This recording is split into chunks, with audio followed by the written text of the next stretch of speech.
के साथ स्वागत कीजिए। कार्यक्रम के मुख्य अतिथि हमारे बीच में पधार चुके हैं मध्य प्रदेश के मुख्यमंत्री मोहन यादव जी। जोरदार तालियों के साथ स्वागत कीजिए। तो वक्त हो चला है राइजिंग एमपी के इस मंच के सबसे स्पेशल सेशन का। आपके सामने इस वक्त सूबे के सीएम मोहन यादव जी हैं, जिन्होंने मध्य प्रदेश में एक नए विजन की शुरुआत तो की ही है, साथ ही साथ बहुत से मिथकों को ध्वस्त भी किया है।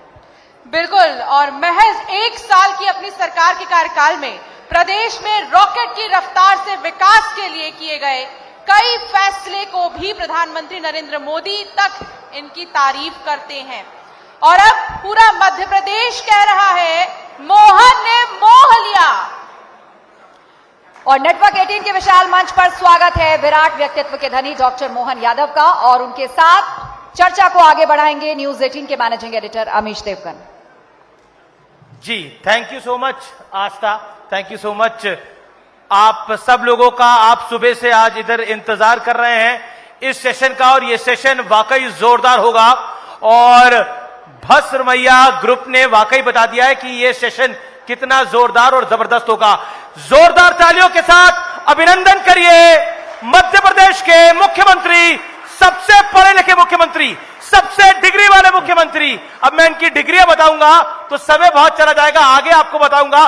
तो जोरदार तालियों से स्वागत करिए मोहन यादव जी का। लेकिन देखिए, हम मीडिया हैं तो हमारा सवाल है, हमारा काम है सवाल पूछना, देश की जनता के लिए सवाल पूछना, प्रदेश की जनता के लिए सवाल पूछना।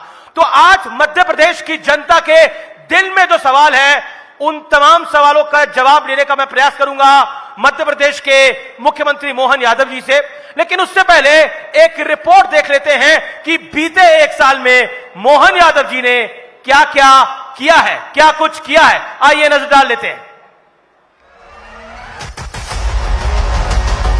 समर्पित कैडर किसे कहते हैं, इसके लिए डॉक्टर मोहन यादव के संघर्ष को देख लीजिए। गीता के कर्म का मर्म समझना हो तो डॉक्टर मोहन यादव के सफर को पढ़िए। सांस्कृतिक विरासत और विकास की इबारत का संतुलन समझना हो तो डॉक्टर मोहन यादव की कार्यशैली बूझ लीजिए। 4 दशक से ज्यादा का संघर्ष, मां फलेशु कदाचरम के दर्शन का साथ। मध्य प्रदेश को देश का नंबर 1 का प्रदेश बनाना चाहते।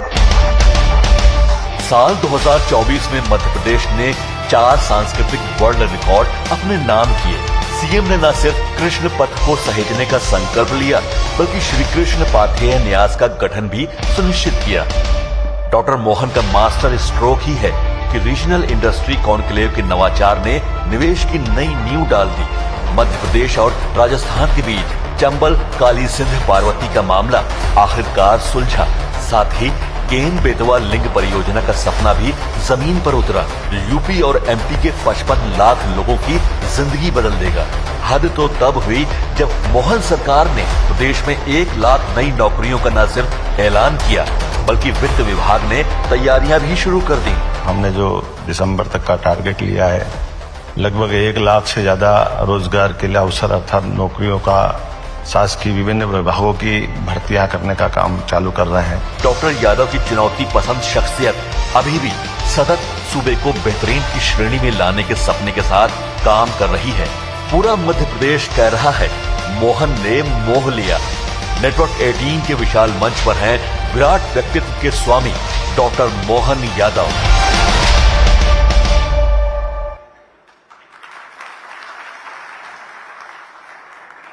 तो मोहन जी नमस्कार। हम आज एक ऐसे मुख्यमंत्री से बात कर रहे हैं जो देश के सर्वाधिक डिग्रीधारी हैं। अब मैं आपकी डिग्रियां पढ़ूं तो बीएससी, एलएलबी, एमबीए, राजनीतिक शास्त्र में पीएचडी। तो मतलब सवाल मन में आता है, ये कहां आ गए आप? कहां, मतलब इतने पढ़े लिखे मुख्यमंत्री, ये कहां आ गए आप? आपका प्रश्न बड़ा अलग संकट खड़ा कर रहा है। एक तरफ जब हम डेमोक्रेसी के अंदर अच्छे लोगों की, पढ़े लिखों की बात करते हैं, तो जो आ गया उसको धक्का क्यों दे रहे हो? जो आ गया वो सही जगह आ गया। जी नहीं, पर कभी आप अपनी जब जर्नी को देखते हैं तो कभी सोचा था कि मोहन यादव मुख्यमंत्री मध्य प्रदेश? देखिए, मैं कभी ऐसा नहीं सोचता हूं। मैं एक अपनी पार्टी का एक सामान्य कार्यकर्ता हूं। पार्टी मुझे जो भी काम देती है और मैं उसको पूरी शिद्दत के साथ, पूरी ईमानदारी के साथ निभाने का प्रयास करता हूं। और ये मेरे अपने कार्यकर्ताओं को सबको जानकारी में भी है कि जब किसी भी परिस्थिति में पार्टी ने जब मुझे जो भी कहा है, 2003 में मुझे विधानसभा टिकट दे करके कहा कि ये आपसे बड़ी उम्र के इनको दे दो, तो मैंने सहजता से बी फार्म जिसका उज्जैन में आया हुआ था अपने हाथ से दूसरे का नाम लिख करके, कुछ वरिष्ठों ने मार्गदर्शन किया तो अपनी टिकट छोड़ दी। तो मैं कोई पद के लिए नहीं मरता हूं, जो काम मिल जाए अच्छे से करता हूं और अच्छे से अच्छा परफॉर्मेंस देने का प्रयास करता हूं। आपकी सरकार को 1 साल पूरा हो गया है। इस 1 साल की सरकार में आप अपना सबसे बड़ा गेम चेंजर किसको मानते हैं, जिसमें पता लगाओ कि ये मोहन यादव की छाप है? देखिए, ये मैं कुछ बोलूंगा तो अहंकार हो जाए, घमंड लगेगा। मैं इसका मूल्यांकन करने के लिए जनता पे छोड़ता हूं कि हमने काम किया, जनता उसका निर्णय करे, वो ज्यादा अच्छा है। लेकिन चुनावी वादा था मध्य प्रदेश में भारतीय जनता पार्टी का कि 450 रुपए में गैस सिलेंडर देंगे और दे रही है। 1250 रुपए लाडली बहना के तहत दिए जाएंगे, वो दे रही है। अब इस साल का पहला टारगेट क्या है कि लाडली बहना की किस्त बढ़ाई जाएगी, नहीं बढ़ाई जाएगी, या अभी इंतजार करें? देखिए, हमने संकल्प पत्र के माध्यम से कहा था कि हमारी नारी सशक्तिकरण की योजना के अंतर्गत सभी बहनों के लिए जिस प्रकार से उनके लिए जीवन में मदद हो सकती है वो सब काम हम करने वाले हैं। और इसी नाते से आपके लिए केवल 2 चीज की जानकारी देना चाहूंगा। यशस्वी प्रधानमंत्री श्रीमान नरेंद्र मोदी जी ने 33% का आरक्षण देते हुए बहनों के लिए मौका देने की बात कही है। हमने न केवल इस निर्णय को लागू किया बल्कि अपने राज्य में 2% ज्यादा आरक्षण बढ़ाया बहनों के लिए, 35% आरक्षण देकर के उनके हक को ज्यादा देने का प्रयास किया। उसी प्रकार से चाहे पंजीयन शुल्क हो, चाहे इंडस्ट्री में उनको प्राधान्यता देने का मामला हो, किसी क्षेत्र में कोई कमी नहीं रख रहे हैं। और जो आपने कहा 1250, आप चिंता मत करो, हमारी सरकार के 5 साल के अंदर अंदर हम उसको 3000 तक ले जाके बता देंगे, 3000 रुपये महीना देंगे। अच्छा, आपकी मध्य प्रदेश ने एक आदत डाली, अब पूरे देश में ये फैल गई है। ये जो लाडकी बहना, लाडला भाऊ महाराष्ट्र में चल रहा है, ये आदत मध्य प्रदेश ने डाली है, अब पूरे देश में फैल गई है। मध्य प्रदेश से महाराष्ट्र में तो बीजेपी को फायदा हुआ, झारखंड में विपक्षियों को फायदा हो गया इसका। देखिए, अब ये मेरे लिए आप थोड़ा धर्म संकट खड़ा कर रहे हैं जी। जब कोई राज्य में जनहितैषी योजना बनती है, कल्याणकारी योजना बनती है, तो वो दलों की सीमा नहीं देखती, वो दिल से निकली आवाज को समझते हैं। और अगर हमारे योजना को आगे करके कोई और दल भी जीतता है तो हमको द्वेष नहीं है। अगर बहनों का भला वो करने का मन में आता है वो करे ना। लेकिन मैं आपको रिकॉर्ड बताता हूं, लंबे समय से, पुराने समय में कांग्रेस ने जब सत्ता संभाली, उन्होंने कहा गरीबी हटा दें। 40 साल 50 साल पहले घोषणा इंदिरा गांधी जी ने कही थी। क्या गरीबी हट गई? उनने जो बोला उल्टा हुआ। बल्कि अभी अभी कांग्रेस के राष्ट्रीय अध्यक्ष ने अपने इंटरव्यू में कहा कि हमने कर्नाटक और हिमाचल में सरकार बना ली, झूठ बोल के बना ली, हम उसको पालन नहीं कर पा रहे हैं। तो हम कभी ऐसा नहीं करने वाले हैं। ये कांग्रेस की आदत है, विपक्षी दलों की आदत है कि झूठ बोल के सरकार बना लेते हैं। लेकिन हमने कहा था कि हम बहनों को लाडली लक्ष्मी योजना का पैसा देंगे। 1000 रुपए की योजना थी। हमारे सारे लोगों ने कहा था केवल चुनाव तक की घोषणा है, जैसे चुनाव हो जाएंगे इनको बंद करना पड़ेगी योजना। हमने बंद नहीं की, उसमें 250 रुपए और बढ़ा के बताए। ये जितनी जनहितैषी योजना, सारी योजना जारी रहेगी, ये पक्का कह सकता हूं। कोई योजना बंद नहीं होगी। लेकिन विपक्ष बंद नहीं होगी, लेकिन विपक्ष तो बार बार कहता है कि लाडली बहना बंद हो जाएगी, बंद हो जाएगी, बंद हो जाएगी। हमने कहा ना कि उनकी पार्टियां बंद हो जाएगी लेकिन योजना चालू रहेगी, कोई योजना बंद होने वाली नहीं। अच्छा, आपने अभी धर्म संकट की बात करी, आपने कई स्थानों के नाम बदल दिए। मध्य प्रदेश में पंचायतों के भी नाम बदले जा रहे हैं। मौलाना का नाम विक्रम नगर, गजनी खेड़ा का नाम चामुंडा माता नगरी के नाम पर हो गया है, जहांगीरपुर का नाम जगदीशपुर कर दिया है। क्यों? अब मेरे को आप प्रश्न बताइए, जहां के आपने विषय उठाए, मौलाना पूरे गांव के अंदर एक भी मुस्लिम संप्रदाय का व्यक्ति नहीं, कोई मौलाना नहीं वहां पे। फिर गांव का नाम मौलाना क्यों होना चाहिए, मेरे को आप समझा दो। अतीत के कोई कालक्रम में कोई ऐसा आक्रांत आया होगा जिसने अपनी दादागिरी से वहां अपनी बात मनवा ली, तो हम मरे सांप को कब तक गले में लटकाते घूमते रहेंगे, उसका तो। पर आपको लगता है नाम बदलने से सांप मर गया है? मैंने ये नहीं कहा, मैंने कहा कि जब कोई है ही नहीं गजनी खेड़ी में। गजनी आया था 1000 साल पहले, जब पवित्र सोमनाथ का मंदिर लूटने के लिए वो दिल्ली के रास्ते से सोमनाथ गया था, और धन असबाब और बाकी व्यवस्था के बलबूते पर वो भारत के बाकी लोगों के पुरुषार्थ से डर करके उसने रास्ता बदल के उज्जैन के रास्ते से अफगान गया। ऐसे में वो गजनी खेड़ी हमारी मां चामुंडा का मंदिर तोड़ के चला गया, और उसके बाद वो 2-3-4 दिन रहा तो उसका नाम गजनी खेड़ी कर दिया। आपने तो ये 1000 साल बाद भी हम उसका चामुंडा माता नगरी नाम नहीं रखेंगे, तो हमको लगता सरकार में आना के नहीं, मतलब अपना आना बेकार हो गया। हमारे अपने अतीत के गौरवशाली पृष्ठ से किसी को क्यों कष्ट होना चाहिए। अच्छा, आपने तो यहां तक बोला कि नाम लिखो तो मौलाना का अगर नाम लिखो तो पेन भी अटक जाता है। नहीं, मैंने इसलिए कहा कि मैंने पूछा कि कोई मौलाना गांव में है क्या, तो उन्होंने कहा नहीं है। हमने कहा कोई मुस्लिम बंधु गांव में है क्या, नहीं है। अब बताओ मैं पेन आगे बढ़ाऊं कैसे? जी, मेरी जगह आपका पेन भी अटक जाएगा भाई। वहां कोई होना तो चाहिए ना, मैं लिख लूं नाम पेपर पे लाओ, लेकिन अगर वहां कोई है ही नहीं तो मैं किसका नाम लिखूंगा। अच्छा, एक चीज क्या आपको लगता है कि देश के अंदर, ये सवाल इसलिए मैं पूछ रहा हूं कि ये देश के परिप्रेक्ष्य में, देश में हिंदू मुसलमान बहुत ज्यादा हो रहा है। ये कहा जा रहा है कि उत्तर प्रदेश हो, मध्य प्रदेश हो, राजस्थान हो, या फिर कर्नाटक हो, महाराष्ट्र हो, हर जगह हिंदू मुसलमान हो रहा है, और बीजेपी को फायदा होता है इसका। देखिए, ये आप थोड़ा प्रश्न दूसरे ढंग से पूछ रहे हैं। मैं मुस्लिम समुदाय, हिंदू समुदाय, इनकी अपनी पूजा पद्धति की इसमें अंतर मानता हूं, लेकिन हिंदू को उस तरह से मत देखो जिस ढंग से मुस्लिम बंधुओं को देख रहे हो। हिंदू कहते ही हिंदू में हमारे पास 33 करोड़ देवी देवता है। हिंदू का इतना उदार चरित्र है। आप हिंदुओं के लिए आर्य समाजी पद्धति में जाओगे, जो मूर्ति पूजा के बजाय केवल यज्ञ में विश्वास करते हैं, तो हमारे धर्म में इतनी उदारता है। और उससे आगे बढ़ो, जिस देश की हम बात करते हैं, हमसे तो अच्छा पाकिस्तान वाले हैं, कभी ये प्रश्न नहीं पूछते हैं। वो कहते हैं हम पाकिस्तान वाले, वो हिंदुस्तान वाले हैं।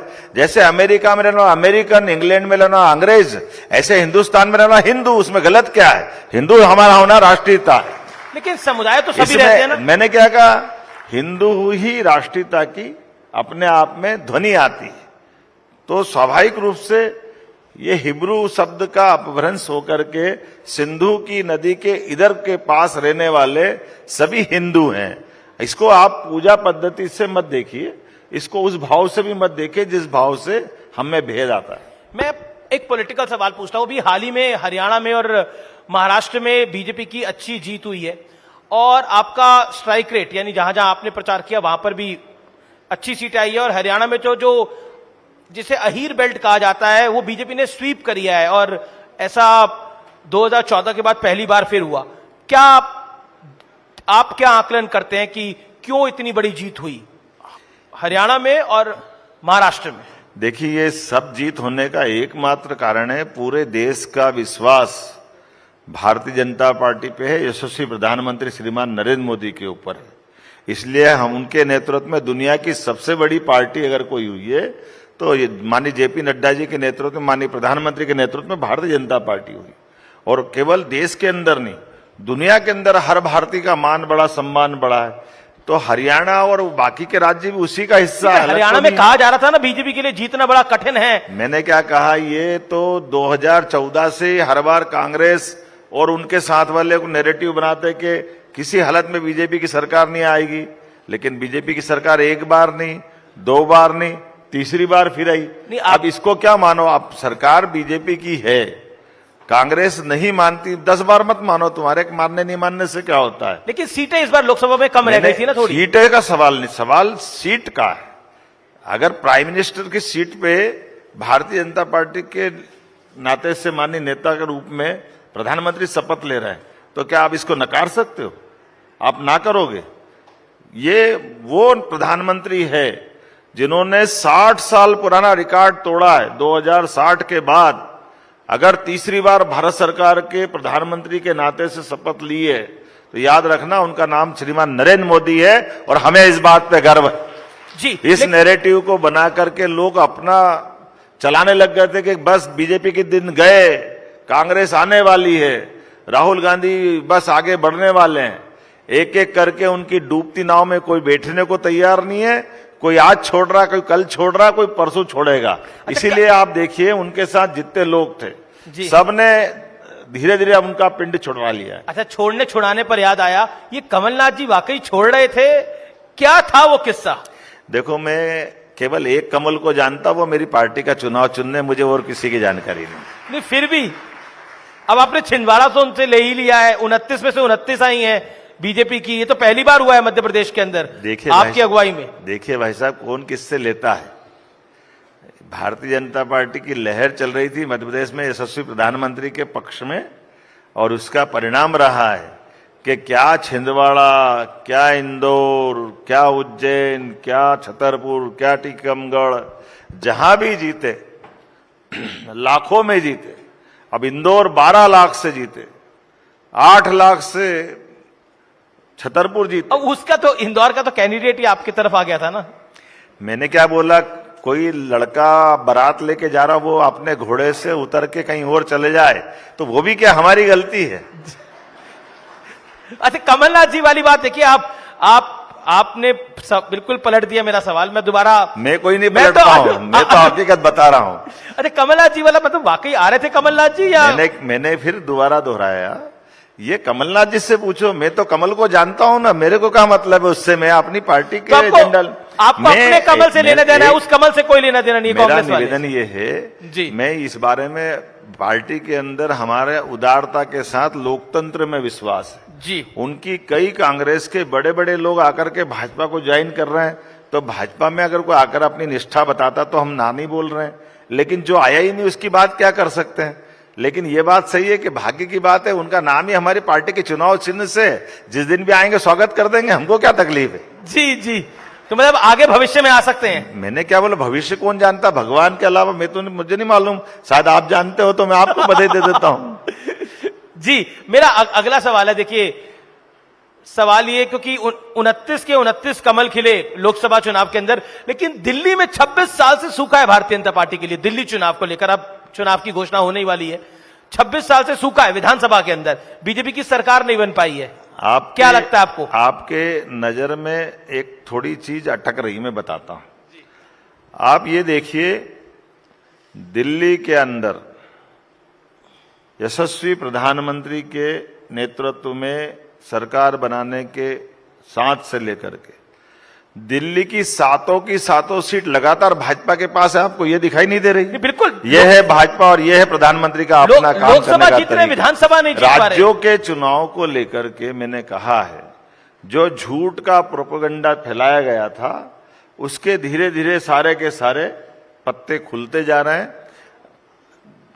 नाई बाल कितने ठहर भी सामने आते। आप दुकान में बैठे हो, महीने भर बाद रिजल्ट बता देंगे क्या हो रहा है। सब भाजपा में आने वाले हैं और भाजपा की सरकार बनने वाली है। कुछ दिल्ली में आपको लगता है अरविंद केजरीवाल इस बार हार जाएंगे? हम क्यों नहीं हारेंगे? अगर उनके, बताइए, मेरे को ये आज तक समझ में नहीं आया।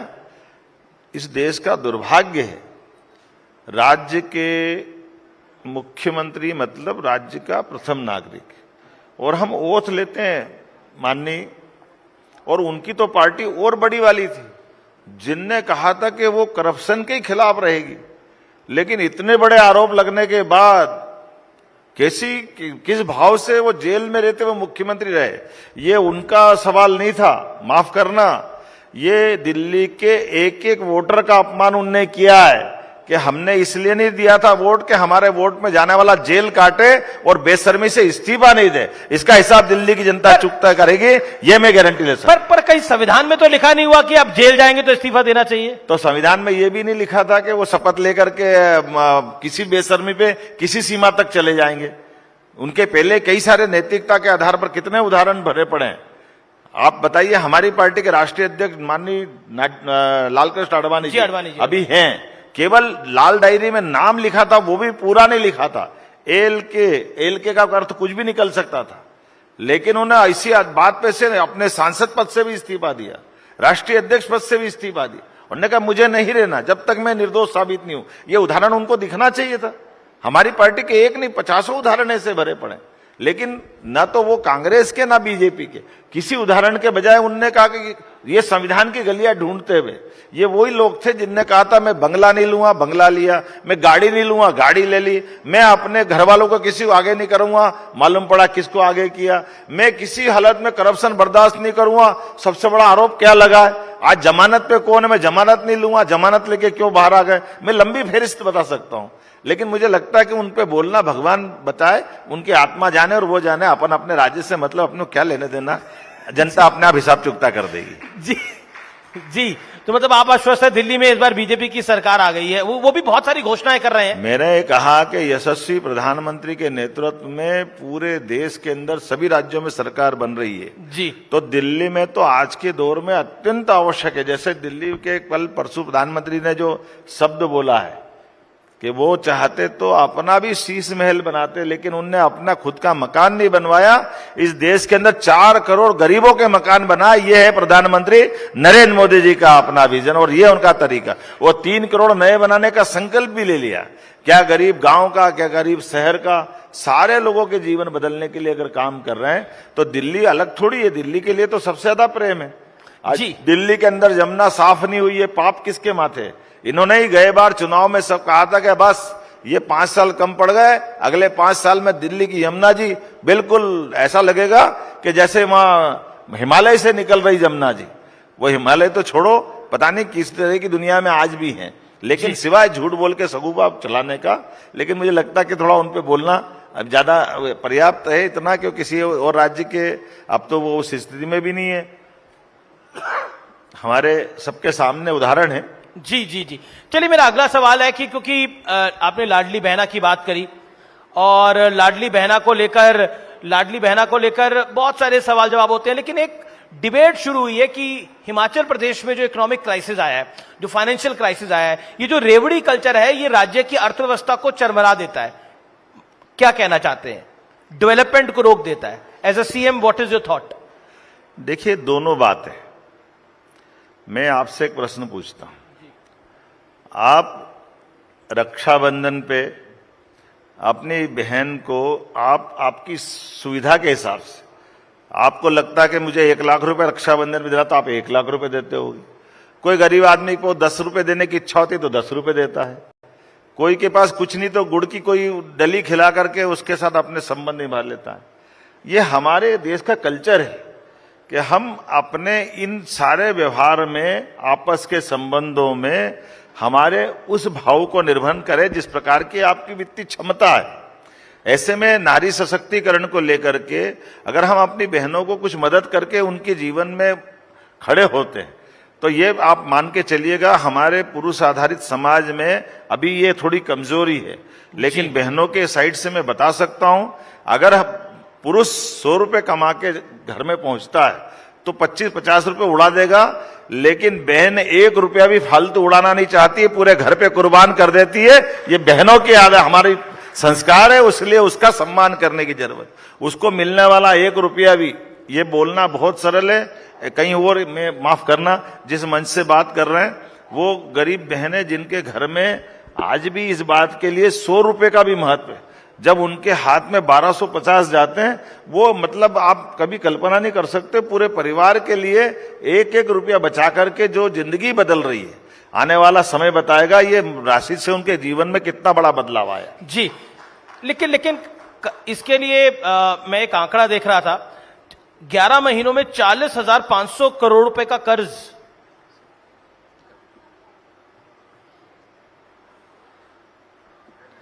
बोलिए बोलिए। मैं एक आंकड़ा बोल रहा था कि ये विपक्ष का आरोप है कि 11 महीनों में 40,500 रुपए का कर्ज आपकी सरकार ले चुकी है। आपने ये देखा नहीं कि हमने खर्च कितना किया है? 11 महीने के अंदर जी हमारे द्वारा 3.25 लाख करोड़ का खर्च विकास के लिए किया गया। ये आंकड़ा भी याद रखना पड़ेगा। आप बताइए, आपका मकान बनाने के लिए आप बैंक से कोई लोन लेते हैं जी, तो बैंक से लोन लेने के लिए बैंक आपके मालूम पड़ा कि आप 50 लाख का मकान बना रहे हैं, तो बैंक आपको किसी हालत में 30 लाख से ज्यादा मंजूर नहीं करेगा। 20 लाख तो आपको मिलाने पड़ेंगे। एक जी, मिनट जी। और 20 लाख मिला के आपका जो असेट्स रहेगी, आज आपको 30 लाख की किस्त हो सकता है 5,000 रुपया महीना लग रही हो, लेकिन आज जो 5,000 दे रहे हो, ये कल 5,000, परसों 5,000, सब मिला के आज जो रुपये का अवमूल्यन धीरे धीरे होगा, आने वाले समय में ये 30 साल का लोन लोगे, 20 साल का लोन लोगे, तो ये 5,000 ऐसा लगेगा जैसे 500 रुपए लिया आपने। तो हमारे राज्य को अगर आगे बढ़ाना है, तो आगे बढ़ाने के लिए हमको अपनी वित्तीय व्यवस्था में हमको इनकम टैक्स की दृष्टि से भी कुछ कर्ज भी लेना पड़ेगा, लेकिन अपने वित्तीय संसाधनों के बलबूते पर जो गाइडलाइन है भारत सरकार की जी, उस गाइडलाइन के अंदर भी रहना पड़ेगा। इसके प्रमाण कैसे हैं? इसके प्रमाण है कि एक बार भी भारत सरकार, माफ करना, मोदी जी का शासन इतना सुशासन के लिए जाना जाता है, अगर उस सेंसेक्स को कोई भी पार करता है, चाहे किसी भी दल का सरकार, हमारी दल की सरकार हो, तब भी वो बर्दाश्त नहीं करते। किसी भी हालत में उसके अंदर रखना और उससे आगे बढ़कर एक भी बार परेशान हो रही है कि एक भी कोई योजना को हमने फाइनेंशियल क्राइसिस के आधार पर बंद नहीं किया, सारी योजना चलाई। दूसरा, हमारे द्वारा किसी भी योजना के लिए कभी बैंक में ओवरड्राफ्ट की नौबत नहीं आई। हमारे पास हमेशा सरप्लस फंड है। इसका मतलब है हम सुशासन की तरफ बढ़ रहे हैं और हमारे अपने भविष्य के लिए इससे आगे नहीं बढ़ेंगे तो क्या कांग्रेस बढ़ेंगे? परेशान है कि कर्ज वापस कैसे होगा? कांग्रेस परेशान है कि कर्ज वापस कैसे होगा? कांग्रेस ने हमेशा कर्ज डुबाने का धंधा करा, तो ये उनसे पूछो, वो उनके अपने जैसे तरीके थे। कांग्रेस ने कभी इस तरह से राज्य किए ही नहीं है। आपका अंदाज लगा, आपको एक आंकड़ा देता हूं। जी जी, कांग्रेस के जमाने में पूरे राज्य का जब 2 ही साल हुए थे, छत्तीसगढ़ अलग गए को, कांग्रेस का कुल बजट 20,000 करोड़ का था। आज हमने 3.5 लाख करोड़ का बजट मेरी सरकार में हुआ। तो आप बताओ ये कितना अंतर आ गया। कहां 1956 से लगा करके 2003 तक 20,000 करोड़, और कहां हमारे 2003-4 से लगा करके 2023-24 तक जी जी, 3.5 लाख करोड़। और इसका आंकड़ा दूसरे ढंग से बताता हूं। हमारे पास 2003-4 तक इस राज्य के अंदर कुल 5 मेडिकल कॉलेज थे, लेकिन आज की स्थिति में जब हमारी सरकार बनी तो 13 प्राइवेट और 17 गवर्नमेंट के, आज 30 मेडिकल कॉलेज हमारे अपने राज्य में संचालित हो रहे हैं। हमारे बच्चों के भविष्य के लिए हमको यह संकल्प नहीं लेना पड़ेगा, और अभी 2 साल के अंदर हम 25 मेडिकल कॉलेज फिर चालू करने वाले हैं। ये हमारी सरकार है, ये हमको अपने आगे बढ़ने का तरीका। जी, मेरा अगला सवाल है कि मध्य प्रदेश के धार में भोजशाला है और वहां एएसआई सर्वे का आदेश हुआ है। मकसद ये पता लगाना था कि वहां पर मंदिर है या फिर मस्जिद। इस विवाद को आप क्या कहेंगे, जो ये भोजशाला का विवाद चल रहा है? देखिए, फिर मैं इसमें मेरी मर्यादा है, जो कोर्ट में विचाराधीन है। संवैधानिक प्रमुख होने के नाते से मैं उस पर कोई टिप्पणी करूंगा, ये मेरे मर्यादा के खिलाफ रहेगा। लेकिन इतनी जरूर बात बोल सकता हूं, ये हमारे देश की विशेषता है। जुडिशरी सिस्टम पे हमारे सब नागरिकों को पूरी स्वतंत्रता है। अगर उनको कोई बात अच्छी नहीं लगती है, वो हाई कोर्ट, सुप्रीम कोर्ट, जिला कोर्ट कहीं भी जाकर के अपने मुकदमे को प्रारंभ कर सकते हैं, और करना भी चाहिए। फिर जो न्यायालय मुकदमे का फैसला दे वो सबको मानना चाहिए। अब लोगों को इस बात का भी पेट में दर्द देता कि वो कोर्ट में ही क्यों गया। अरे भैया, कोर्ट में नहीं जाएगा तो कहां जाएगा? वो अपने हथियार लेके सड़क पे थोड़ी आएगा। तो कोर्ट पे तो भरोसा करो। अब जिनके यहाँ कोर्ट पे भरोसा नहीं, वो हमसे पूछ रहे हैं, बल्कि जिनने कोर्ट का अपमान किया ये वो लोग हैं। मुझे जवाबदारी के साथ कहना पड़ेगा कि कांग्रेस को तो पूरे देश से क्षमा मांगना चाहिए। शाहबानो प्रकरण में सुप्रीम कोर्ट ने निर्णय किया था कि 3 तलाक गलत कानून है। सुप्रीम कोर्ट के लिए गए निर्णय को लोकसभा में बदलने का पाप किसके सिर पे है? वो कांग्रेस पार्टी, कांग्रेस ने उस पाप को किया है। और मुझे इस बात का गर्व है, यशस्वी प्रधानमंत्री ने कांग्रेस का वो 40 साल पुराना पाप वो धो करके बहनों को मौका दिलाया कि अगर हमारी बहन किसी के परिवार में जाकर के वहां की गृहिणी बनती है, 1 बच्चा 2 बच्चा उसका हो जाता है, 2-4 साल की गृहस्थी रहती है, तो कोई फोन पे टेलीफोन पे तलाक तलाक तलाक बोल देगा और पूरा समाज और सारा भारत देखता रहेगा। ये कितनी खराब बात थी। मुझे गर्व है हमारे प्रधानमंत्री ने उस काले कानून को समाप्त करके बहनों को बराबरी का दर्जा दिया। और एक नहीं, एक और फैसला सुप्रीम कोर्ट ने किया कि भगवान राम का मंदिर बनना चाहिए, धूमधाम से बनना चाहिए। आप याद करो, बाणों से लेके आज तक या उसके पहले के काल में जब भी कोर्ट ने फैसला दिया, राम के नाम पर कांग्रेस ने दंगा भड़काने का काम किया है इस देश के अंदर। लेकिन इतना बड़ा फैसला एक पूरे देश में किसी चिड़िया ने पर नहीं मारा और धूमधाम से भगवान राम का गर्भगृह में प्रवेश हो गया। यह है शासन की व्यवस्था और यह है हमारे माननीय मोदी जी की कुशल प्रशासक की पहचान। अब तो रामलला विराजमान हो गए हैं, लेकिन अब मथुरा की बात हो रही है, काशी की बात हो रही है, संबल की बात हो रही है, भोजशाला की तो हमने बात करी, तो क्या जगह जगह खुदाई होगी? फिर दोबारा मैं आपसे निवेदन करना चाहता हूं कि जिनके विषय आप उठा रहे हो वो सब न्यायालय में है। अगर वो मेरे अपने पास होते तो मैं उसके बारे में टिप्पणी करता। अब न्यायालय को जो निर्णय देना है, मैं गर्व से कह सकता हूं कि न्यायालय ने जो निर्णय देगी, न्यायालय के निर्णय का पालन कराने का निर्णय और ताकत यशस्वी प्रधानमंत्री में है और उत्तर प्रदेश की सरकार में ये ताकत है। मैं इस बात की गारंटी दे सकता हूं। पर मोहन भागवत जी ने बोला कि हर मस्जिद के नीचे शिवलिंग नहीं खोजना चाहिए। मोहन भागवत जी संघ प्रमुख ने बोला। देखिए थोड़ा धर्म संकट मत करिए। अभी हाल अपने बीच में से आप एक तरह से ऐसे नाम का जिसका पूरा देश आदर करता है जी, हमको भी उस तरह से सोचना चाहिए। वो शुद्ध सांस्कृतिक संगठन है और उनके द्वारा कही गई बातों का मर्म भी समझना चाहिए।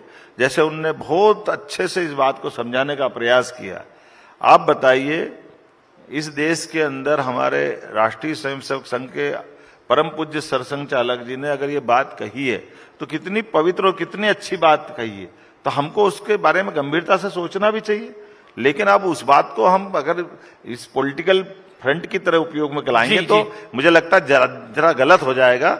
मैं इससे माफी चाहता हूं, आपको भी निवेदन करता हूं कि उनकी भावना का सम्मान करिए। जिनके ऊपर हमेशा से इस बात के बारे में प्रश्न उठते थे, उनने अगर कोई रास्ता बताया तो निश्चित रूप से वो मार्ग भी हमको मानना चाहिए। मेरा अगला सवाल है कि बीजेपी और संघ के रिश्तों पर आप क्या कहना चाहते हैं? मध्य प्रदेश तो आरएसएस की बड़ी प्रयोगशाला है। बीजेपी और संघ के रिश्तों के बारे में आप क्या कहना चाहते हैं? क्योंकि बहुत सवाल उठते हैं कि रिमोट कंट्रोल से वो सरकार चलाते हैं, भगवाकरण कराते हैं। देखिए ये वो सारी बातें हैं जी कि जब आप अपने जीवन में जिस बात को समझते नहीं उसके प्रश्न खड़े करते। राष्ट्रीय स्वयंसेवक संघ का मूल काम क्या है, इस बात को आप समझोगे तो उत्तर मिल जाएगा। राष्ट्रीय स्वयंसेवक संघ का मूल काम इस देश में राष्ट्रभक्त नागरिक तैयार करना है जी। तो क्या आप राष्ट्रभक्त नागरिक नहीं बनना चाहेंगे? और उनका अंतिम लक्ष्य क्या, ये भी बता देता हूं। उनका अंतिम लक्ष्य केवल भारत माता की जय। तो मुझे गर्व है कि ऐसे संस्कार मुझे में भी आते हैं, तो मुझे इस बात का गर्व होना चाहिए। हाँ, पॉलिटिकल पार्टी के नाते से मैं भाजपा का कार्यकर्ता हूं तो मैं पार्टी की लाइन पॉलिटिकल दृष्टि से लेता हूं। दोनों में कोई घालमेल नहीं है और ये बात सब स्पष्ट है। मुझे लगता है इतना ही बोलना पर्याप्त है। अब आप आगे चलिए। जी। लेकिन संघ जो है वो महाराष्ट्र चुनाव में भी मदद करता है, मध्य प्रदेश के चुनाव में भी मदद करता है बीजेपी की। देखिए ये गलतफहमी है, ये बहुत सारी गलतफहमी लोग फैलाते रहते हैं।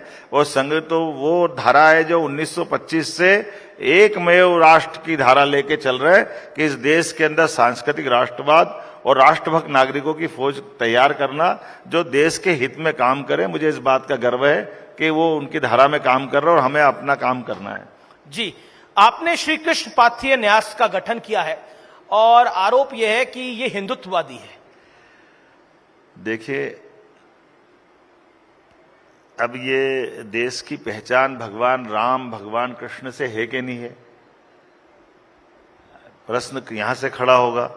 और जब भगवान राम हमारे देश के आदिकाल से सनातन संस्कृति के ध्वजवाहक के नाते से सबके बीच दिखाई देते हैं, तो मैं आज तक नहीं समझ पाया हूं कि भगवान राम और कृष्ण के जीवन के कई सुखद प्रसंग इस देश में फैले हुए हैं। और इस देश में मध्य प्रदेश आता है कि नहीं आता है? तो मध्य प्रदेश आता है। ऐसे में भगवान कृष्ण अगर कंस को मारने के बाद शिक्षा की महत्ता स्थापित करते हुए, पहले तो दुनिया का यही आश्चर्य है कि भगवान कृष्ण को कंस को मार रहे हैं लेकिन सत्ताधीश नहीं बने, ये उनका कितना उज्जवल पक्ष है। और दूसरा बड़ा पक्ष है कि वो 11 साल की उम्र में उन्होंने पराक्रम कर दिया, उसके बाद भी उन्होंने शिक्षा को महत्ता दी और वो उज्जैन सांदीपनि आश्रम में आकर शिक्षा ग्रहण करते हैं। तो क्या हमको तीर्थ के रूप में, आदर्श के रूप में सांदीपनि आश्रम का विकास नहीं करना चाहिए? एक निवेदन। जी। तो एक तरह से भगवान कृष्ण ने सुदामा से जहां दोस्ती की तो गरीबी अमीरी की दोस्ती का सबसे श्रेष्ठ स्थान नारायणा बना। तो ऐसे जो जो स्थान पे वो आए गए इनको हम तीर्थ के रूप में या पाथेय के रूप में बनाते हैं, तो ऐसे में दूसरे के पेट में क्यों तकलीफ होना चाहिए? हमारे अपने हमारे आराध्य है।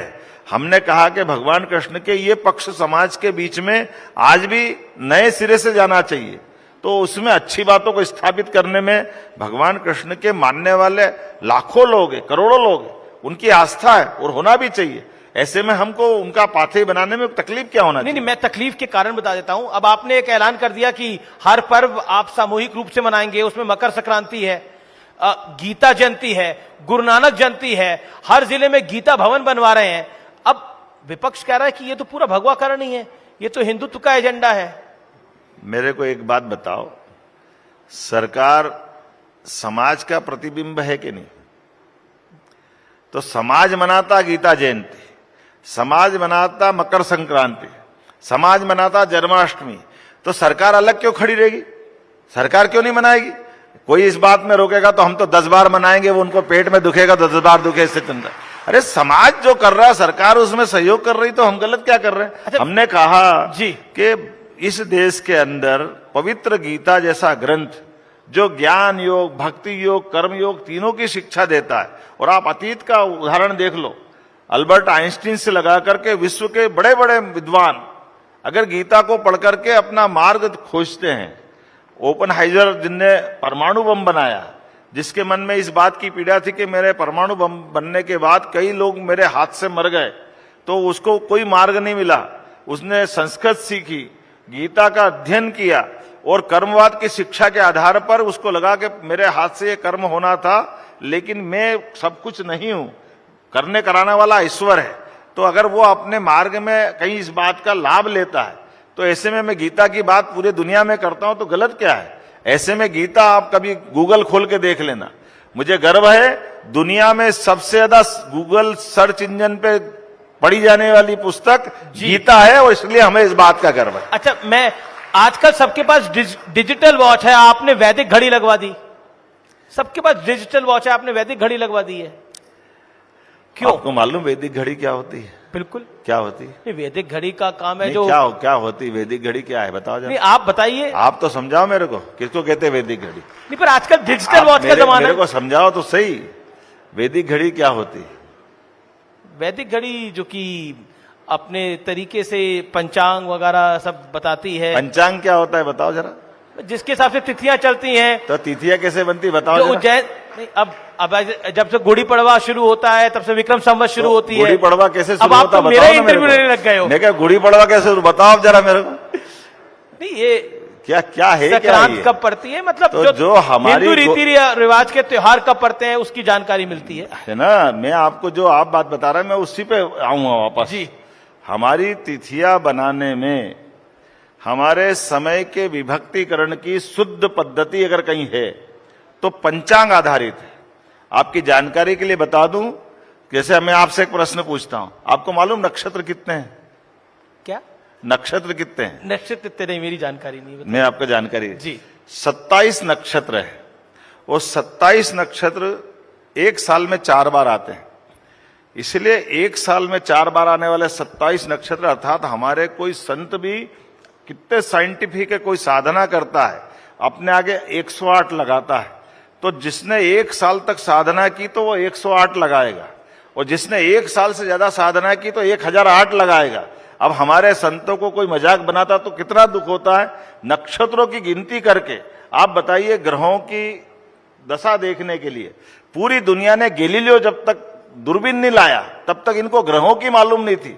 पूरे देश में कोई भी सत्यनारायण की कथा, नवग्रह की पूजा होती कि नहीं होती है? ये गौरवशाली संस्कृति हमारे देश की है। कोई तीज त्योहार, कोई व्रत संपन्न, कोई विवाह प्रसंग नवग्रह की पूजा के बिना पूरा नहीं होता। ये हमारे गौरवशाली पक्ष है।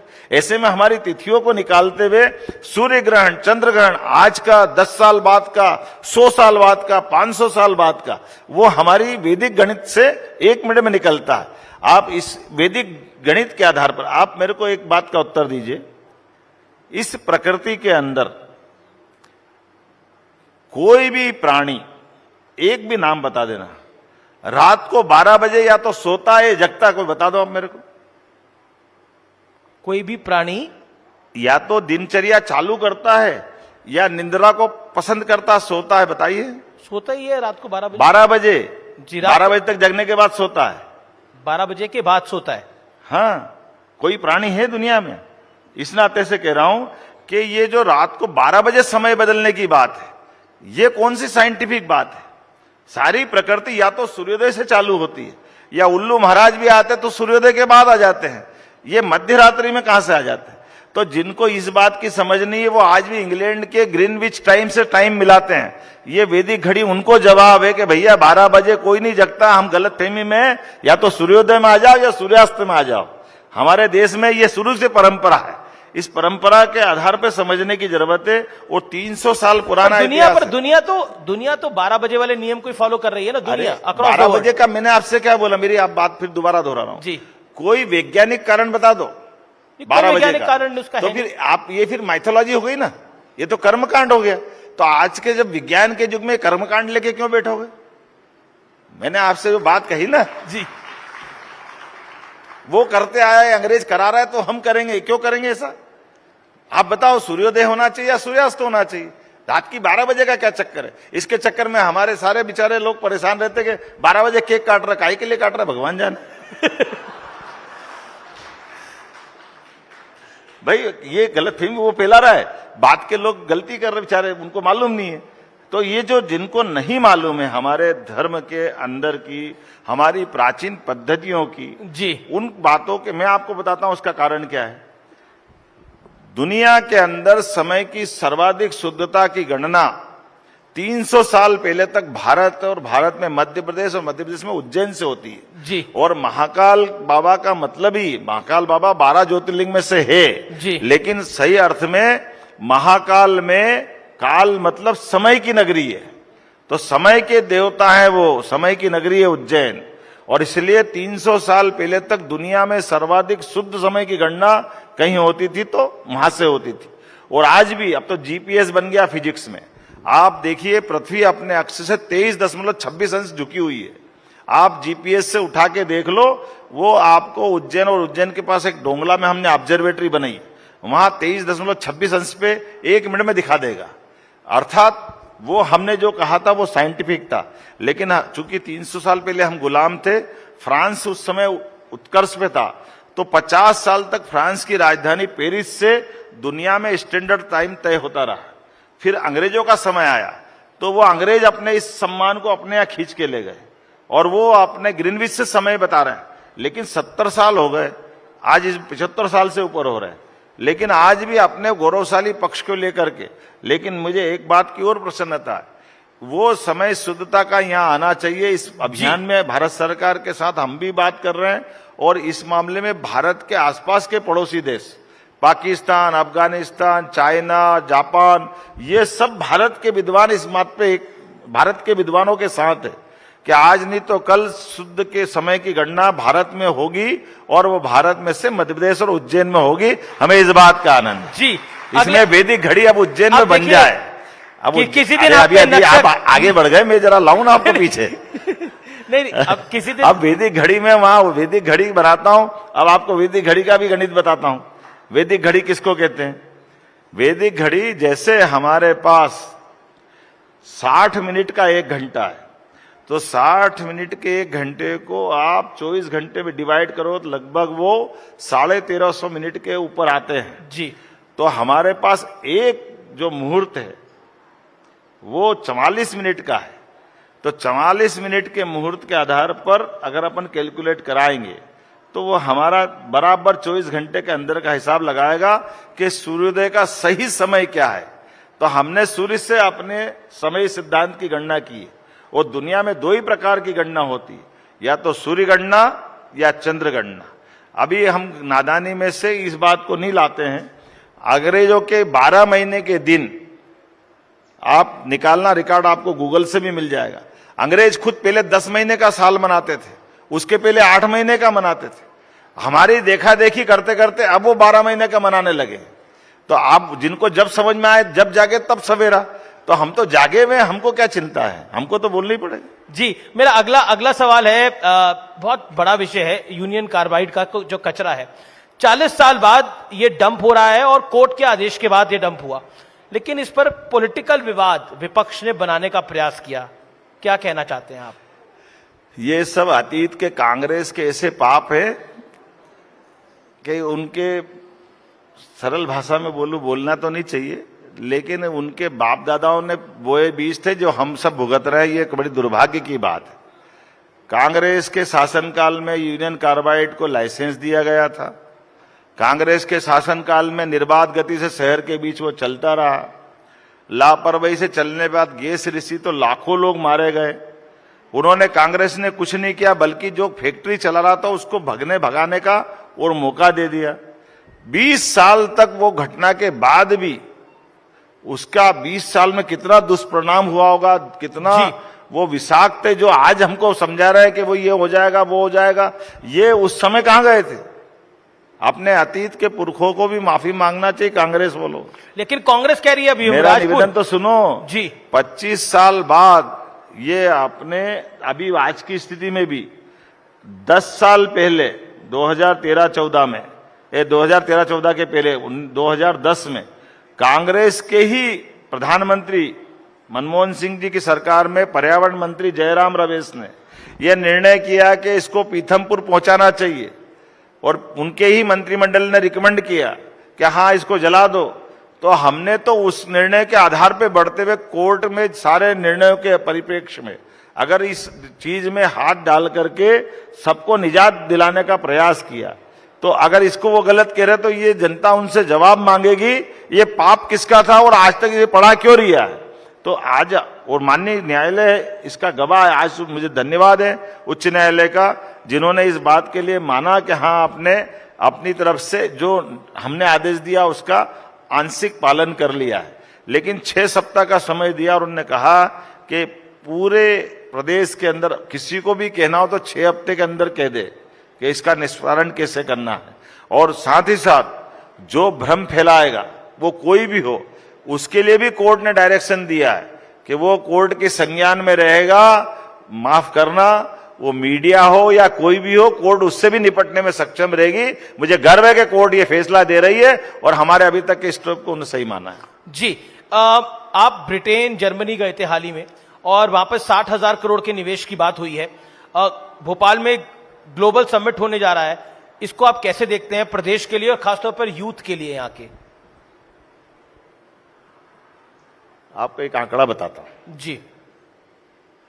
दुर्भाग्य से हमारे इस प्रदेश का 1956 में प्रदेश बना है जी, और 1960 में इस राज्य के आकलन के आधार पर देश के बाकी राज्यों में गरीबी का स्तर जो माना गया था उस स्तर से खसकते खसकते 2003-4 तक ये 80 पॉइंट से खसक करके 40 के अंदर आ गया। और इस देश के अंदर मध्य प्रदेश एकमात्र राज्य ऐसा था जहां सड़क, बिजली, पानी, सारी स्थिति में मध्य प्रदेश बहुत गर्त में चला गया। लेकिन 2003-4 के बाद आज मध्य प्रदेश बिजली में सरप्लस है, सड़कों से अच्छा हुआ है, सब प्रकार के अपने अन्न में भी हमने हरियाणा पंजाब को पीछे छोड़ करके अगर हमने अन्न भंडारण में भी अपनी पोजीशन बनाई, दूध उत्पादन में पोजीशन बनाई, तो ये आज अपनी प्रोग्रेस का जो बड़ा कारण बना है। लेकिन आज भी ये मान के चलो एग्रीकल्चर ग्रोथ रेट हमारी बहुत अच्छी हो गई, जी। लेकिन इंडस्ट्रियल ग्रोथ रेट में अभी हमारी काफी गुंजाइश है। तो हमने अभियान चलाया अपनी सरकार बनने के बाद, संभाग में भी इंडस्ट्रियल कॉन्क्लेव करा रहे हैं और इंडस्ट्रियल कॉन्क्लेव को सफल करने के लिए देश के बाकी राज्यों में जहां बेहतर उद्योग है, मुंबई, कलकत्ता, बेंगलोर, अब छोटी छोटी बात, हमारे यहाँ 50,000 से ज्यादा इंजीनियरिंग के विद्यार्थी जो आईटी जी, को जी, जी। समझते हैं, लेकिन इनको आईटी के लिए बेंगलोर जाना पड़ता, किसी और राज्य में जाना पड़ता। तो हमारा युवा क्यों बाहर जाना चाहिए?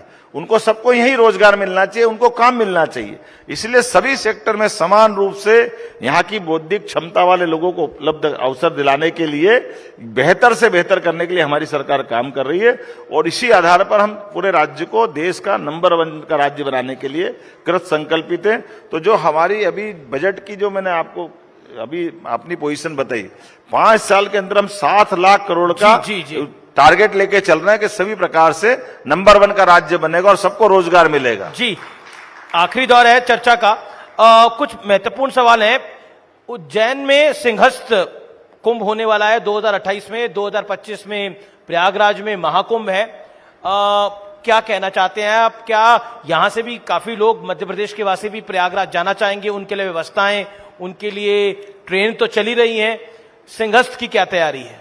देखिए, ये दुनिया के सबसे बड़े मेलों में से हमारे लिए कुंभ मेला, सिंहस्थ मेला है।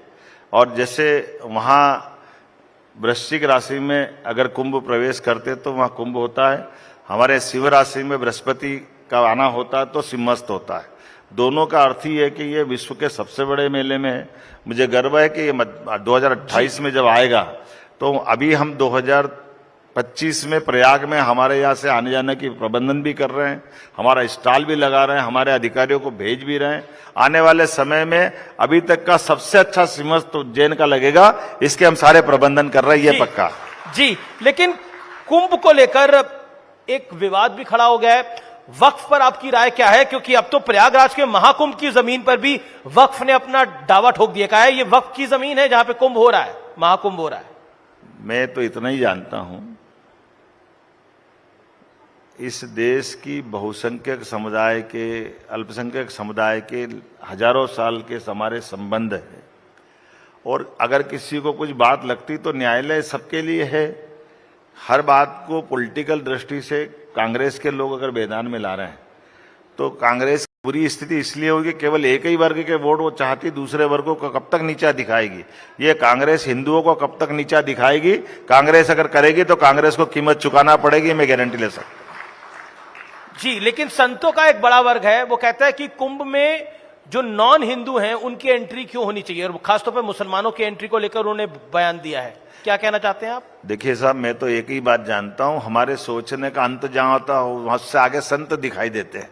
वो तो सबके श्रेष्ठता की बात करते, तो हमने जैसे सूर्य की ऊर्जा पे कभी हमारा कोई प्रतिबंध नहीं हो सकता है। इसलिए संत समाज की श्रेष्ठता के, उनके विचार प्रवाह की और हमारे यहाँ के विचारों की अभिव्यक्ति का परिणाम ही ये है। तो संत समाज के विचारों को लेकर के हमको उनके बारे में तो कुछ कहने का सवाल ही नहीं उठता, लेकिन उनकी अच्छी बातों को आत्मसात करने का मौका मिले जरूर करिए। लेकिन हमारा इस देश में एकमात्र दुनिया का देश है जहां पर ऋषि चारवाक भी हुए, जिनने कहा विचारों की अभिव्यक्ति ऐसी है कि एक तरफ अपने यहाँ कहा गया कि कोई कर्जा लेके जिंदगी में मरना नहीं चाहिए, लेकिन हमारे चारवाक ऋषि ने एक पंथ बनाया था। उनका कहना था कि जो भी करना हो इस जन्म में कर लो, पैसा नहीं तो कर्जा लेके घी पी लो, जो होना हो जाएगा, कल का किसने देखा। ये सब प्रकार के विचारों को लेकर चलने वाली धरती है। इसलिए हमारे यहाँ इस बात पे कोई प्रतिबंध नहीं है कि आप जो सोचोगे एक जैसे ही सोचोगे, एक जैसी बात करोगे, एक जैसा जीवन जियोगे, एक ही देवता को मानोगे, एक ही धार्मिक किताब पढ़ोगे, ये प्रतिबंध हमारे यहाँ नहीं है। माफ करना, हमारे यहाँ तो सबका स्वागत है, सब प्रकार की दुनिया में जीने की आदत है। लेकिन एक सवाल ये प्रदेश की जनता की तरफ से, मध्य प्रदेश में सरकारी अधिकारियों की के पास अकूत संपत्ति की बार बार बात आती है सामने। मैं ये सवाल इसलिए पूछ रहा हूं, सौरभ शर्मा का भी इंसिडेंट हुआ। और देखिए, हमारी सरकार है और यशस्वी प्रधानमंत्री नरेंद्र मोदी जी की सरकार है। कहीं भी किसी प्रकार की कहीं भी ऐसी अनियमितता पाई जाएगी, हमारी सरकार बेखौफ साफ साफ कार्रवाई करती जाएगी। वो कितना ही बड़ा आदमी हो, हम छोड़ने वाले नहीं है, किसी को नहीं छोड़ने वाले। तो सौरभ शर्मा और मैं किसी के पर्टिकुलर किसी में आने के बजाय एक शब्द में बताना चाहूंगा कि मैं अपनी सरकार के गठन के बाद ऐसी किसी भी गतिविधि को हमने पसंद नहीं किया है और हम लगातार हर एक गड़बड़ी पे निगाह रखते हुए उसका समाधान भी खोज रहे हैं। आप ध्यान दीजिएगा, हमने सबसे पहले आरटीओ के टोल बैरियर खत्म किए थे। जहां पे बड़े पैमाने पे आरोप लगते थे, और इसी प्रकार से टोल बैरियर के बाद में भी जो जो लगेगा हम लगातार कार्रवाई करते जाएंगे। एक विपक्ष बार बार अंबेडकर के मुद्दे पर बीजेपी को घेर रहा है। जो गृह मंत्री अमित शाह का बयान था, उसके बाद वो एससी एसटी के मुद्दे पर भी घेरता रहता है। आप क्या कहना चाहते हैं उस विषय के ऊपर? क्या आपको लगता है कि बीजेपी को बैकफुट पर डालने का प्रयास है? देखिए, अब मैं क्या बोलूं इस पे। कांग्रेस का अतीत के समय से डॉक्टर भीमराव अंबेडकर जी के साथ का संबंध याद दिलाना पड़ेगा। अंबेडकर जी के लिए कांग्रेस ने जितना कष्ट दे सकते थे उनके जीते जी दिया है। अंबेडकर जी नहीं चाहते थे कि धारा 370 लगे, जान करते नेहरू जी ने डलवाया। अंबेडकर जी नहीं चाहते थे भारत पाकिस्तान का बंटवारा हो, जान करते कांग्रेस ने उस बात को एक्सेप्ट किया। अंबेडकर जी नहीं चाहते थे कि उनको वो मंत्रालय दिया जाए जिसको उन्हें दिया गया था। उनने तो कहा था मुझे मेरी विशेषज्ञता उद्योग में है, उनके और कई मंत्रालय में, लेकिन जान करके दिया। अंबेडकर जी चुनाव लड़ने जाते तो कांग्रेस के सारे और सबसे बड़े नेता नेहरू जी उनको चुनाव में हराने जाते, उनको लोकसभा नहीं पहुंचने दिया। कांग्रेस के नेताओं ने, अंबेडकर जी ने, उस समय उनकी पार्टी ने 2 सीट जीती थी। एक सीट, फिर एक उपचुनाव हुआ, उस उपचुनाव पर लड़ने गए तो कांग्रेस ने उपचुनाव भी हरवा दिया। कांग्रेस ने उनको जीते जी उनको जो एक बार चुनाव में जिसने हराया उसको पद्म विभूषण दिया कांग्रेस ने। कांग्रेस ने अंबेडकर जी का कभी सम्मान नहीं किया। कांग्रेस ने जीते जी कभी उनको भारत रत्न दिया। कांग्रेस ने, नेहरू जी ने स्वयं को भारत रत्न ले लिया, इंदिरा गांधी जी ने स्वयं ने ले लिया, उनके परिवार में राजीव गांधी जी ने ले लिया। लेकिन अंबेडकर जी के लिए अगर मौका पड़ा, मुझे गर्व है, वो हमारी प्रधानमंत्री माननीय नरेंद्र मोदी जी ने दिया है, मुझे इस बात का गर्व है। जी। सुधीर दीक्षित है हमारे एमपी के एडिटर, वो एक सवाल पूछना चाहते हैं। सुधीर जी। जी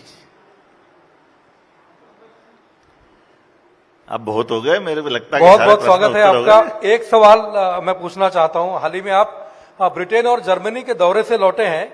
9 करोड़ के करीब आबादी मध्य प्रदेश की, और उन देशों की भी आबादी मध्य प्रदेश के बराबर है।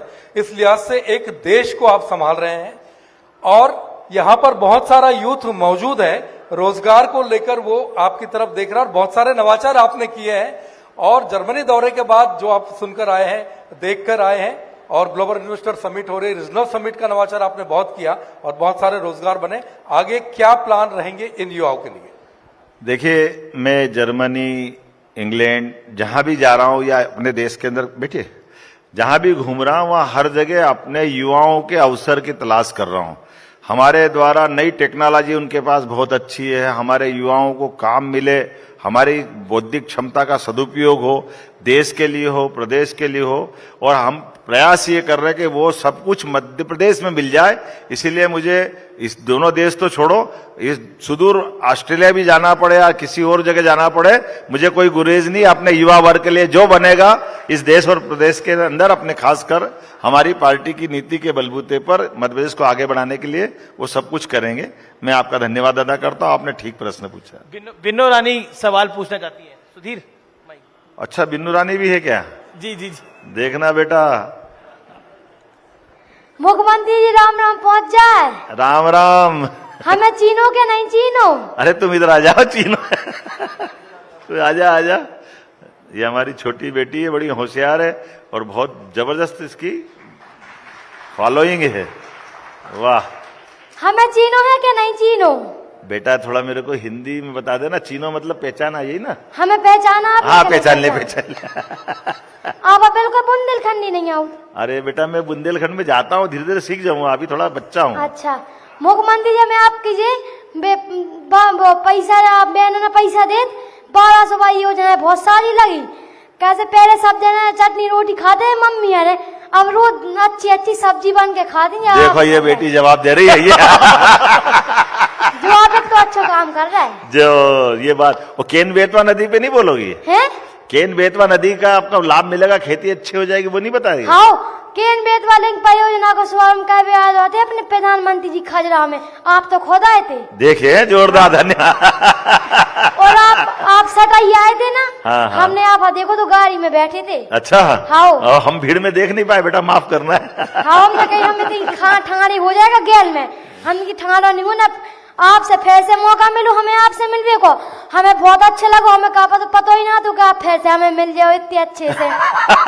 जी ये बेटी हमारी बहुत बिंदास बोलती है, बहुत अच्छे से बोलती है, और मुझे भी अच्छा लगा बेटा तुमसे मिलकर के, बहुत हमने अच्छा कहा लगा। पता मुख्यमंत्री जी भूल गए हुए, हमें ना पहचाना था। अरे कभी भूल सकते हैं बेटा, बिन्नू रानी को कभी नहीं आपको भूल सकते। तो न्यूज 18 के माध्यम से इस समय पूरा देश देख रहा है। बहुत बहुत शुक्रिया आपका यहाँ आने के लिए। धन्यवाद आपको भी मुख्यमंत्री जी, आपको ही बहुत ज्यादा धन्यवाद। बहुत धन्यवाद बेटा, बहुत अच्छा है, बहुत अच्छा। पढ़ो लिखो आगे बढ़ो, और हमारी बेटियां आगे बढ़ेगी, हमारा प्रदेश आगे बढ़ा, मोदी जी के नेतृत्व में देश आगे बढ़ेगा। जोरदार तालियां, बहुत जोरदार धन्यवाद। तालियां। मुख्यमंत्री जी, आखिरी सवाल है और उसके बाद 3 फोटो आपको दिखाऊंगा। ये बिल्कुल जो मध्य प्रदेश है, ये कहीं ना कहीं मध्य प्रदेश जो है वो एक मंच बनता जा रहा है। खास तौर पर सिनेमा जो है वहां पर बहुत शूट होते हैं, सिनेमा और वेब सीरीज बहुत शूट होते हैं। मेरे पास एक लिस्ट है, PS1, PS2, स्त्री 2, लापता लेडीज, आरक्षण, पंचायत वेब सीरीज। ऐसा मैग्नेट है मध्य प्रदेश के अंदर कि फिल्में बहुत शूट हो रही हैं। तो फिल्म की शूटिंग ज्यादा हो, उसके लिए क्या करेंगे अब आप? देखिए, हमने अपने राज्य की पहचान देश दुनिया में बनाने के लिए, और परमात्मा की दया है कि प्राकृतिक रूप से मध्य प्रदेश बहुत समृद्ध राज्य है। यहाँ वन के भी बड़े अच्छे क्षेत्र हैं, नेचुरल सभी प्रकार की चीजें हैं। ऐसे में आकर के हमारे बंधु कोई फिल्म बनाते हैं तो हमारी सरकार कई प्रकार से उनको मदद करती है, उनके रुकने के, उनके प्रोडक्शन को बढ़ाने के, हमारे राज्यों को दुनिया के सामने लाने के लिए ऐसे कई सारी योजना हमने चालू की है। और हम मान के चलते हैं कि फिल्म टूरिज्म को भी बढ़ाने की अत्यंत आवश्यकता है। सभी प्रकार से हमारे अपने राज्य को पहचान मिले, जान मिले, रोजगार मिले, इसलिए इसको बढ़ा रहे हैं। अब एक एक लाइन में आपका जवाब चाहिए होगा। हम 3 फोटो आपको दिखाएंगे, आइए देखते हैं कौन कौन सी तस्वीर आ रही है। हमें भी नहीं पता किस किस की तस्वीर आएगी, आइए देख लेते हैं। टपरी पे आप चाय बना रहे हैं, एक लाइन में जवाब। ये चित्रकूट का मैं परिक्रमा कर रहा था, ये मरी बहन वहां चाय बना रही थी। हमने कहा तुम चाय बना, मेरी श्रीमती भी थी साथ में, बड़े मजा उसमें। तो हमने कहा लाओ हम भी आनंद। तो घर पे भी चाय बना लेते? वो तो मेरी परीक्षा हो गई थी यहीं पे लेकिन देखो आपके सामने चाय तो बनाई है हमने। जी, अगली तस्वीर देखते हैं कौन सी आ रही है। अब इनमें से बेहतर कौन है, मुख्यमंत्री दिग्विजय जी या कमलनाथ जी? अब ये मेरी पार्टी के नहीं है, लेकिन इस राज्य के पूर्व मुख्यमंत्री इस नाते से मैं इनको जानता हूं। जी, पर बेहतर कौन है दोनों में से? मेरे को बेहतर से क्या लेन देना। अगली तस्वीर देख लेते हैं कौन सी आ रही है। इन दोनों में से बेहतर नेता कौन है? मैं तो इतना ही बोलता कि कोई दूसरा काम करे तो देश बहुत आनंद में रहेगा, ये इनके लायक राजनीति नहीं। जी, आखिरी वासुदेव कृष्ण। कृष्ण क्या है आपके लिए, एक लाइन में? कृष्ण सदैव मेरे लिए और आपके लिए नहीं, कृष्ण जीवन में सबके लिए। और कृष्ण ने जो भगवान ने कहा है, कर्म, अकर्म और विकर्म, इन तीनों बातों में कृष्ण आपको सदैव हर किसी के साथ दिखाई देंगे। कर्म अर्थात जीवन में जो भी सांस लेना, खाना पीना, सोना, ये सब कर्म है। जो भगवान कृष्ण ने गीता में कर्मयोग के माध्यम से कहा कि जिसका जन्म हुआ है उसको कर्म करना ही करना है, उसको कर्म से बचा नहीं सकते।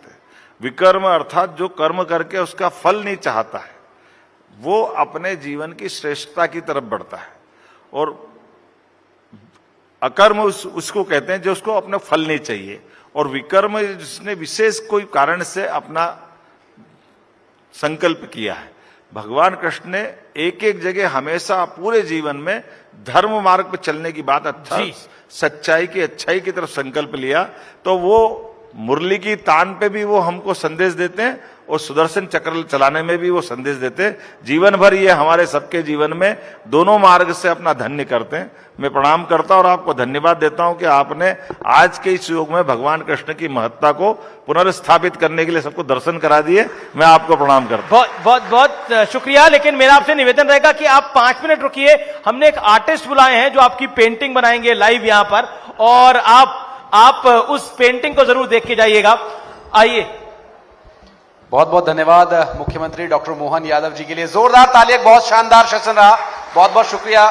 अमीश देवगन जी हमारे साथ, और मुख्यमंत्री जी के लिए एक सरप्राइज है।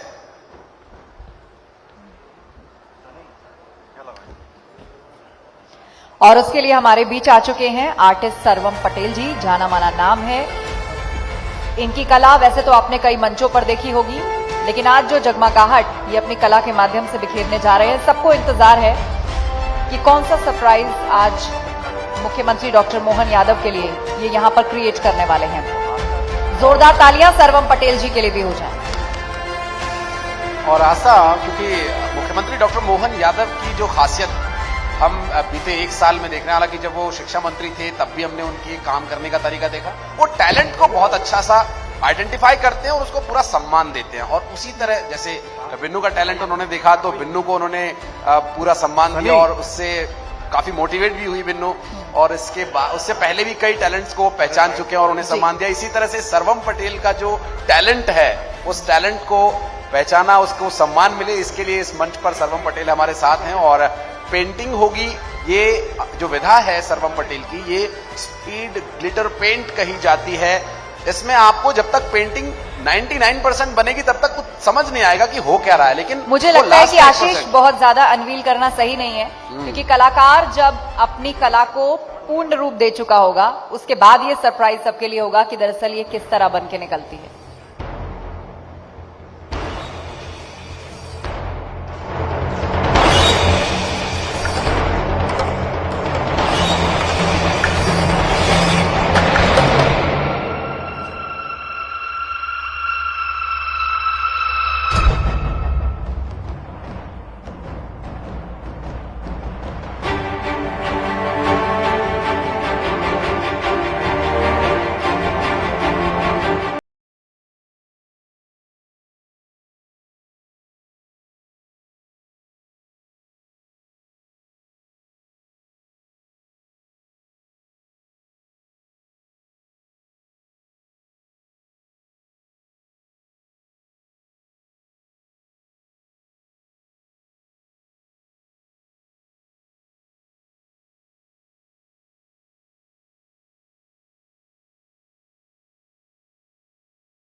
संतोष मेनन जी से, चीफ कंटेंट ऑफिसर नेटवर्क 18, कि वो मुख्य